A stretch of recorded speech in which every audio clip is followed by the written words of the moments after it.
Okay. Cyber crime వాళ్ళని తీసుకుందాం మనము. సైబర్ క్రైమ్ విజయ్ ఘోస్ట్ గారు చాలా అంటే చాలా క్లియర్‌గా కూడా మనకి ఎక్స్‌ప్లెయిన్ చేసే అవకాశాలున్నాయి కాబట్టి, మరొకరిని కూడా ఫోన్ లైన్‌లోకి తీసుకొని మరి క్లియర్‌గా అడిగి తెలుసుకుందాం. సార్ నమస్తే సార్. నమస్తే అండి. చెప్పండి మేడం. సార్ మేము హిట్ టీవీ నుంచి కాల్ చేస్తున్నాం సార్. మేడం చెప్పండి. సార్ ఇది బెట్టింగ్ యాప్ పైన ఇప్పుడు నిన్నటి వరకు చూసుకున్నట్లయితే 11 మంది మీద కూడా అంటే సోషల్ మీడియా వాళ్ళు కావచ్చు, ఇలాగే బుల్లితెర యాంకర్ల మీద కేసు నమోదైంది సార్. వాళ్ళకు నోటీసులు ఇచ్చారు. ఈ రోజు చూసుకుంటే విష్ణుప్రియ మరి పిఎస్‌లో హాజరవ్వడం జరిగింది. కానీ మొత్తం 25 మంది మీద కేసు నమోదైంది సార్. ఓకే. అంటే ఇక్కడ మనకు ఇప్పుడు వెండితెరపైకి కూడా ఎళ్ళింది కేసనేది. Betting app కేసనేది. అక్కడ దగ్గుపాటి రానా, ప్రకాష్ రాజ్, అలాగే విజయ్ దేవరకొండ, మంచు లక్ష్మి చాలా పెద్ద పెద్ద వాళ్ళున్నారు సార్. ఓకే. మరి అంటే వీళ్ళ మీద ఎలాంటి చర్యలు తీసుకుంటున్నారు పోలీసులు? వాళ్ళపైన కూడా అలాగే చర్యలు తీసుకునే అవకాశం ఉందంటారా? చర్యలు ఇప్పుడు మంచి పరిణామమే. ఇప్పుడు ఎందుకంటే ఇది యాక్చువల్‌గా 3 ఇయర్స్ బ్యాకే ఇలా స్టార్ట్ అయింది మేడం. స్టార్ట్ అయింది 3 ఇయర్స్ బ్యాక్. సివి ఆనంద్ గారు ప్లేన్ ఎక్స్‌చేంజ్ అనే వెబ్‌సైట్‌ని ఆయన ఎక్స్‌పోజ్ చేశారు. చేసిన తర్వాత 3 ఇయర్స్ తర్వాత మళ్ళీ కొత్తగా ఇప్పుడు యాక్షన్ స్టార్ట్ అయింది. ఇది కూడా 4 రోజులు ముచ్చట అన్నట్టు కాకుండా దీని వెనకాల టోటల్ స్పెక్ట్రమ్. ఇప్పుడు ఎవరైతే ప్రమోటర్స్ ఉన్నారో ఓకే అరెస్ట్ చేశారు, చిన్న వాళ్ళని అరెస్ట్ చేశారు, పెద్దవాళ్ళని అరెస్ట్ చేయాల్సిన అవసరం ఉంది. పెద్దవాళ్ళలో సోనీ సూద్ ఉన్నాడు, అట్లానే ఇంకా క్రికెటర్స్ ఉన్నారు, వాళ్ళని కూడా అరెస్ట్ చేయాలి. అది కూడా చేయగలుగుతారా, లేదంటే తూతు మంత్రంగా ఇక్కడ వరకే చేసి ఆపేస్తారా? డెవలపర్స్ ఉన్నారు, ఏది ఈ వెబ్సైట్ డెవలపర్స్ మన హైదరాబాద్ కి చెందిన కొన్ని ప్రముఖ సాఫ్ట్వేర్ కంపెనీలే ఈ యొక్క వెబ్సైట్స్ కి కోడింగ్ అవి రాశాయి. ఈ మ్యానిపులేటెడ్ గేమ్స్ కానీ కోడింగ్ అనేది రాసేవి. వాళ్ళని కూడా అరెస్ట్ చేస్తారా? సింపుల్ గా నేను ఒక క్వశ్చన్ అడుగుతాను మేడం మిమ్మల్ని.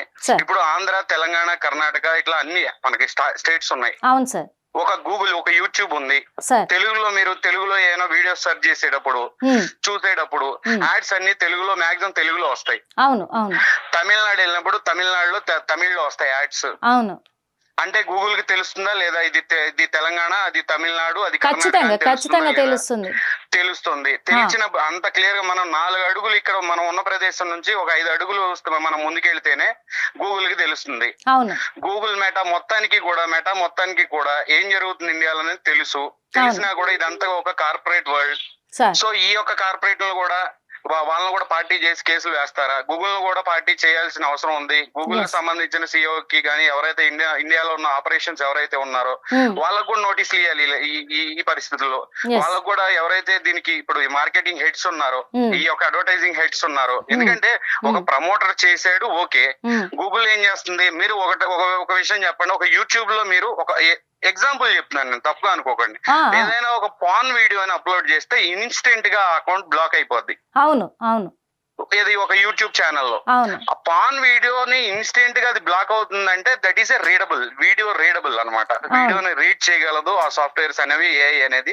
ఇంత అడ్వాన్స్డ్ టెక్నాలజీ ఉన్నప్పుడు ఒక ప్రమోషన్ ని, అది కూడా ఆంధ్ర తెలంగాణలో బ్యాన్ అని తెలిసినప్పుడు ఓకే, ఇప్పుడు ఆ యొక్క సంస్థలకి తెలీదా ఇక్కడ ఈ యొక్క ప్రమోషన్ జరగకూడదని? సరే ప్రమోటర్స్ చేశారు, వీళ్ళు ఏం చేస్తున్నారు? అంటే ఇక్కడ ప్రమోటర్స్ కూడా చేశారు, కానీ కొంతమంది మేము తెలియక చేశామంటున్నారు. నిజంగా వీళ్ళకు తెలియక అంటే ఇంత పెద్దవాళ్ళు కదా, ఇది తప్పు ఇది అని చెప్పేసి తెలిసే ఉంటది కదా, తెలియకనైతే చెయ్యరు కదా. సరే తెలియజేశారా పక్కన పెట్టేద్దాం మేడం. అసలు అది సమస్య కాదు. సరే ఇప్పుడు యాక్షన్ తీసుకుంటున్నారు కాబట్టి ఓకే, దట్ ఈస్ ఫైన్. నేను అనేది ఏంటంటే వీళ్ళు కాకుండా ఇంకా చాలా పెద్ద కార్పొరేట్ సంస్థలే ఉన్నాయి దీని వెనకాల. వాళ్ళని కూడా అరెస్ట్ చేస్తారా, లేదంటే వీళ్ళని అరెస్ట్ చేసి ఇక్కడ దాకా ఆపేస్తారా? వెళ్తే గనక పూర్తిగా చేయాలి ఫైట్ అనేది, లేదంటే తూతు మంత్రంగా చేయటం ఎందుకు అని అంటున్నాను. ఇప్పుడు 3 ఇయర్స్ బ్యాక్ సివి ఆనంద్ గారు అసలు అది పెద్ద బ్రేక్ త్రూ. అది ఐటీ ఎంప్లాయీస్, కొన్ని లక్షల మంది ఐటీ ఎంప్లాయీస్ వాళ్ళ క్రెడిట్ కార్డులతో ఈ యొక్క గేమింగ్ వెబ్సైట్ లో మనీ పే చేసి డబ్బులతో ఆడి ఇల్లీగల్ బెట్టింగ్ లో డబ్బు కోల్పోని ఈ రోజుకి ఆ అప్పుల్ని ఈఎంఐల రూపంలో కడుతూ ఉన్నారు. ఈ విషయం చాలా మందికి తెలియదు. సో ఆ రోజున ఆయన ఎక్స్పోజ్ చేశారు. తర్వాత ఏం చర్యలు తీసుకున్నారు? ఏమీ జరగలేదు.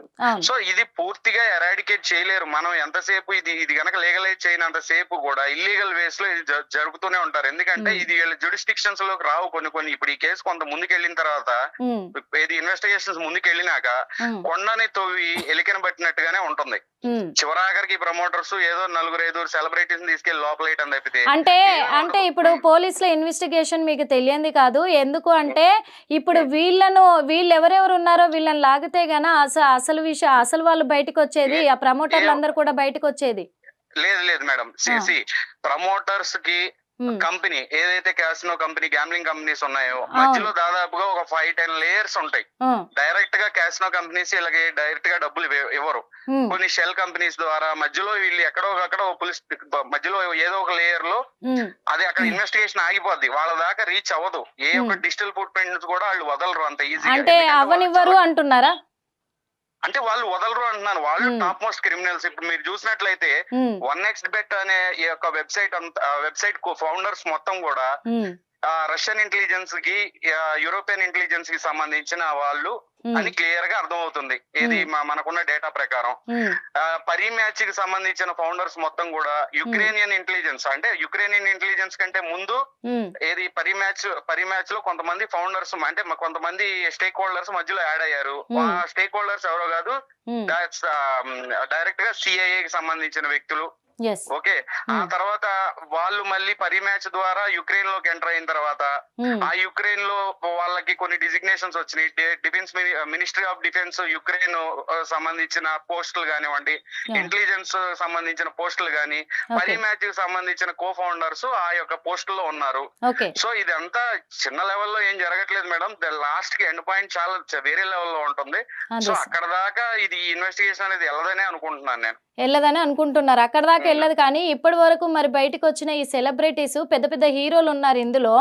అంటే వాళ్ళు ప్రజలని ఎంటర్టైన్మెంట్ చేస్తూ ప్రజల క్షేమం కోసమే మేము ఇదంతా చేస్తున్నాం అన్నవాళ్ళు ఈ రోజు బెట్టింగ్ యాప్ ని ప్రమోట్ చేయడం అనేది ప్రజలకు హాని కల్పించేదే కదా. తప్పే మేడం. ఒకటి చెప్తాను మేడం, సింపుల్ ఒక ఎగ్జాంపుల్ చెప్తాను మీకు. హైదరాబాద్ లో, ఆంధ్ర తెలంగాణ ఎగ్జాంపుల్ గా తీసుకుందాం. కొన్ని ఇంతకు ముందు ఒక 5-10 సంవత్సరాల కిందట ఈ యొక్క ఫార్మా కంపెనీస్, కొన్ని చిన్న ఫార్మా కంపెనీస్ ఉండేవి. వాళ్ళు చాలా కోట్ల రూపాయలు నష్టాల్లో కూరుపోయిన తర్వాత వాళ్ళకి ఏం చేయాలో తెలియని పరిస్థితుల్లో కొంతమంది వచ్చి ఫిల్నాఫిల్ సిట్రేట్ అని, లేదంటే అదే వాట్ ఎవర్, ఈ ఫిల్నాఫిల్ సిట్రేట్ కాదు, మన ఈ యొక్క పెంతనాలను ఏవో ఉంటాయి కదా మన ఈ యొక్క డ్రగ్స్. సో వాళ్ళు కొంచెం తక్కువ మొత్తంలో చేయండి, మీ అప్పులన్నీ ఒక రాత్రితో తీరిపోతాయి అంటే వీళ్ళు వాటికి ఆశపడి ఒక రాత్రి పూట ఆ యొక్క డ్రగ్ ని ప్రిపేర్ చేసి ఇచ్చారు. ఆ తర్వాత వాళ్ళు ఏం చేశారు, మాఫియా ఆ యొక్క వీడియోలు, ఆ యొక్క ప్రూఫ్లు పెట్టుకొని ప్రతిరోజు బెదిరించడం స్టార్ట్ చేసి చివరాఖరికి వాళ్ళు జైలు పాలు చేశారు. సో దీనిలో అయినా అంతే, వీళ్ళు ఒక్కసారి ప్రమోషన్ చేస్తే ఆ ఊళ్ళోకి వెళ్ళిపోయినట్టే. వీళ్ళు చేసిన తప్పే తర్వాత కూడా ఇక బెదిరింపులకు పాల్పడతారు. మీరు ఇట్లా చేశారు, ఇల్లీగల్ బెట్టింగ్ మీరు చేశారు, బెదిరించి అయినా సరే చేయించుకుంటారు, డబ్బులు ఇస్తారు. సో ఇది అట్ ద సేమ్ టైం వీళ్ళు క్రిమినల్స్ అయినా ఒక పక్కన విక్టిమ్ కూడా అయ్యి ఉండొచ్చు. సో ఈ కోణాలు కూడా చాలా ఉంటాయి. సో ఇన్వెస్టిగేషన్ అనేది వాళ్ళని ఇట్లా బెదిరించడం కాకుండా పిలిచి, ఎందుకంటే ఇది ఒక లేయర్ లో ఆగే ఇష్యూ కాదు. దాదాపుగా 5-10 లేయర్లలో పెద్ద వాళ్ళు ఇంక్లూడ్ అయ్యి ఉన్నారు దీంట్లో. సో ఫస్ట్ ప్రైమరీగా ప్రమోటర్స్ తీసుకొచ్చి ఉన్నప్పుడు వాళ్ళని క్వశ్చనింగ్ కి మామూలుగా రండి బాబు మీకు ఏం ప్రాబ్లం లేదు, మేము టేక్ కేర్ చేస్తాం అని చెప్పి పిలిచి మంచిగా అసలు మీకు ఏం జరిగిందో చెప్పండి. ఎందుకంటే యాజ్ ఇన్ఫ్లుయెన్సర్స్ గా కొంతమంది మంచి ఇన్ఫ్లుయెన్సర్స్ ఉన్నారు, వాళ్ళు ఓపెన్ గానే చెప్తారు కదా, ఈసారి ఇట్లా వచ్చినాయి, వీళ్ళు పలానా ఇలా చేశారని. మీరు ఈ రకంగా బెదిరిస్తే వాళ్ళు ఏం చేస్తారు, రేపు పొద్దున అడ్వకేట్స్ తీసుకొని మమ్మల్ని వాళ్ళ వేలో వాళ్ళు వెళ్తారు. అప్పుడు మీకు రావాల్సిన నిజం రాదు కదా, పూర్తిగా కేసు డివేట్ అయిపోతుంది కదా. So this is not the procedure అనేది నా అభిప్రాయం.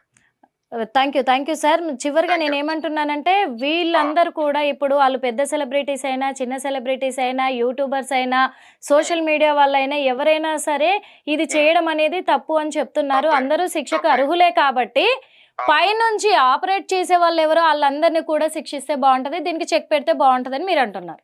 అవును, 10 లేయర్లు ఉన్నారు. మళ్ళా ఈ మధ్యలో ఒక లేయర్ లో కూడా నేను చెప్పినట్టుగా క్యాసినో సంబంధించిన ప్రతి వెబ్సైట్ కి ఎవడైతే ప్లేయర్ డబ్బులు వేస్తున్నాడో ఆ డబ్బులు వెళ్ళే అకౌంట్స్ మొత్తం మిడిల్ క్లాస్ పీపుల్ వే. అకౌంట్ హైరింగ్, అకౌంట్ రెంటింగ్ అనే ఒక స్కామ్ ద్వారా ఊర్లో ఉన్న జనం దగ్గర, సిటీల్లో ఉన్న కొంతమంది యూనో ఈ ప్రజల దగ్గర అకౌంట్స్ తీసుకొని ఆ అకౌంట్స్ ని ఇల్లీగల్ వేస్ లో యూజ్ చేస్తున్నారు. మళ్ళా అరెస్టుల దగ్గరకు వస్తే గనక కామన్ పీపుల్ కూడా అరెస్ట్ అవబోతున్నారు ఈ ఇన్వెస్టిగేషన్ అనేది నేను చెప్పదలుచుకున్నాను. Thank you so much sir. Thank you madam. చూసారు కదా, ఎందుకంటే వీళ్ళందరూ సెలబ్రిటీస్ని ఇప్పుడు బయటికి లాగుతున్నారు, కానీ మెయిన్గా ఆపరేట్ చేసే వాళ్ళని బయటికి లాగాలి, వాళ్ళు శిక్షార్హులు అసలైతే. కానీ అక్కడ దాకా వెళ్ళకుండానే ఇదంతా కుమ్మక్కైపోయి కూడా అక్కడ దాకా వెళ్ళకుండా చేస్తారు, ఇంతటితోనే క్లోజ్ చేస్తారు అని చెప్పేసి చెప్తున్నారు. ఎందుకంటే పెద్దవాళ్ళు బయటకు వస్తున్నారు కాబట్టి, అందుకే ఇది క్లోజ్ చేసే అవకాశాలే ఎక్కువగా కనిపిస్తున్నాయి. కానీ చట్టం తన పని తను చేసుకుంటూ కఠిన చర్యలు చేపడితే దీనికి చెక్ పెట్టే అవకాశం ఉంటుందని చెప్పేసి మనకు సైబర్ క్రైమ్ విజయ్ గోస్ట్ గారు చెప్పడం కూడా జరిగింది. హిట్ టీవీ యాప్, ఇందులో short news, live news, entertainment shows, movies, digital magazines తో పాటు మీ జిల్లా వార్తలను కూడా ఫ్రీగా చూడొచ్చు. అంతేకాదు కేజీ నుంచి పీజీ వరకు విద్యార్థులకు స్కాలర్షిప్ కూడా అందిస్తున్నాం. ప్రతి వారం 10 మందికి లక్కీ డ్రా ద్వారా ఒక్కొక్కరికి 10,000 రూపాయలు అందిస్తున్నాం. ఇంకెందుకు ఆలస్యం, వెంటనే హిట్ టీవీ యాప్ ని డౌన్లోడ్ చేసుకుని ఫ్రీగా ఎంటర్టైన్మెంట్ పొందండి. Hit TV app. Hit TV app. Please download Hit TV app. Hit TV యాప్ని ఫ్రీగా డౌన్లోడ్ చేసుకొని ఎంజాయ్ చేయండి. మీకు నచ్చిన ఎంటర్టైన్మెంట్ కోసం హిట్ టీవీ యాప్ ని ఫ్రీగా డౌన్లోడ్ చేసుకుని ఎంజాయ్ చేయండి. హిట్ టీవీ యాప్ని డౌన్లోడ్ చేసుకుని ఆస్వాదించండి, ఆశీర్వదించండి. ఇంతమంది సెలబ్రిటీలు హిట్ టీవీ యాప్ ని డౌన్లోడ్ చేసుకోండి అని చెప్తున్నారంటే ఎంత మంచి యాప్ ఆలోచించండి. అమెరికా అమెరికా అమెరికా అమెరికాలో చదవాలనుకునే వాళ్ళకి విశ్వసనీయమైన పేరు మన శౌర్య కన్సల్టెన్సీ. UK లో 1 year masters. UK లో 1 year masters. 2 years work permit up to 5 years visa. Contact Saurya Consultancy. Contact 89851 89851.